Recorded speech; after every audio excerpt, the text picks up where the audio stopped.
What's up? We are back.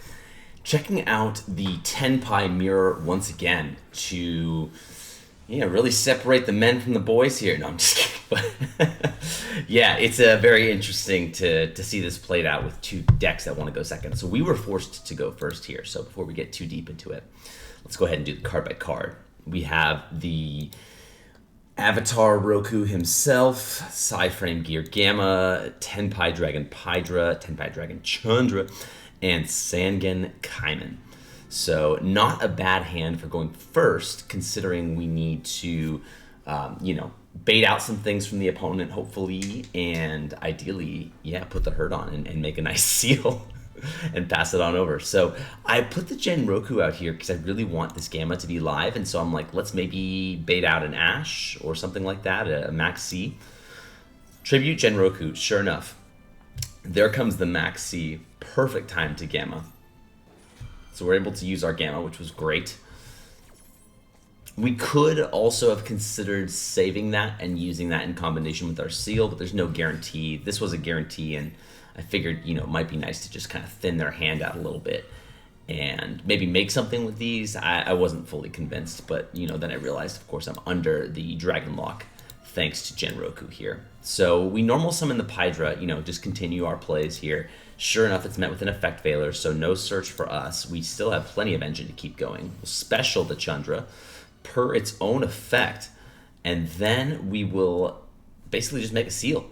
And so the thing with Gen Roku is it does Dragon Lock you for the rest of the turn for special summons, which is what it is, I guess. So these will unfortunately get banished. The Kaiman is just going to be something that we have set here as an additional way to interact with our opponent, besides just the seal, which we're not playing any of the targets in deck to do extra damage with it. We're just really using it as we normally would. We do have some stuff in the grave, so we have, Phaedra set up here a little bit.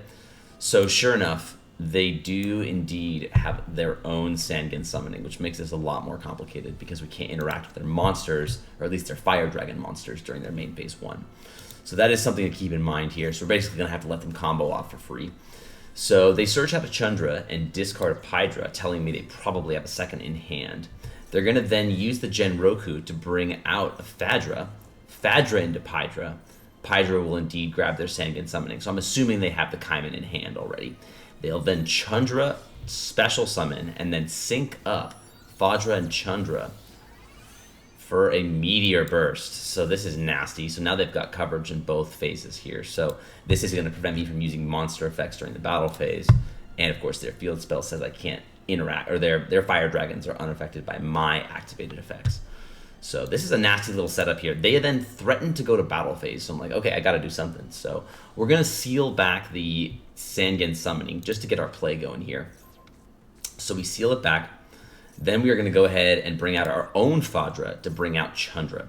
Now, it is unfortunate because we won't get to use Chandra's real ability, either of their abilities, frankly, in the battle phase thanks to their Meteor Burst. But we now have some destruction protection from battle and a tuner on board, which is just threatening in general for our turn. They'll then place back the Sangen summoning here, which, it is what it is. Now they're going to get their attacks for free, so, I'm not threatened by anything here. I'm going to force them to basically make me use this Kaiman. So I've got battle protections. They're going to Kaiman on their own. They're going to bring out a Chandra and waste a bunch of these attacks. Bring out special summons that will also waste their attacks. This does not seem very smart at all. They should have gone for something that wouldn't let me use this at all.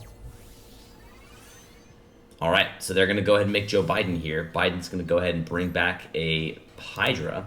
Pydra will then search, and at this point, or no, not Pydra's not going to search. Pydra's going to use its effect to synchro summon. So I am forced to use this here because they're threatening to make a what is it? Not a Trident. The other Dragion, the level 10 Sangen monster, which basically says no effects during the battle phase, which would inhibit me from using this Kaiman. So I'm like, all right, fine. I'll use the Kaiman, and I'll bring out my own Pydra here to give myself some damage protection. So no battle damage, which is great. So they were going to go ahead and sync up into their expected Sangen Pi Transcendent Dragion.